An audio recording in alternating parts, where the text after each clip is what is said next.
PCR ปักเซสาขา3สบายดีมื้อนี้เฮามีสินค้าดีๆมาแนะนำจากแบรนด์มาซูมะซึ่งจะเป็นเครื่องทำน้ำอุ่นเพราะว่าช่วงนี้ใกล้เข้าสู่ฤดูหนาวแล้วเนาะทางห้างของพวกเฮามีโปรโมชั่นส่วนลดต่างๆหลากหลายรายการเนาะไปเบิ่งนำกันเลยสำหรับเครื่องทำน้ำอุ่นรุ่นทำอิฐเราจะมาแนะนำลูกค้าเป็นเครื่องทำน้ำอุ่นรุ่น Ionic 5.5 มีกำลังไฟอยู่ที่ 5,500 วัตต์ตัวนี้จะเป็นหม้อต้มทองแดงแท้การรับประกันหม้อต้มจะแม่นรับประกันอยู่ที่5 ปีและนอกจากนี้เรายังมีเครื่องทำน้ำอุ่นอีกหลายๆรุ่นเนาะบ่ว่าจะเป็นรุ่นที่มีกำลังไฟตั้งแต่ 3,500 วัตต์ 4,500 วัตต์และ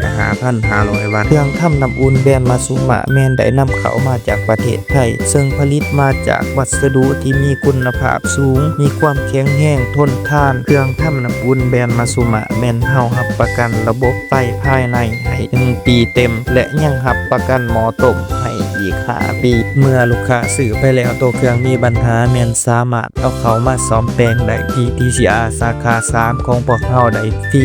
หากว่าลูกค้าท่านใดสนใจสามารถเข้ามาเลือกซื้อเลือกใช้ได้เลย TCR สาขา3ขอขอบใจ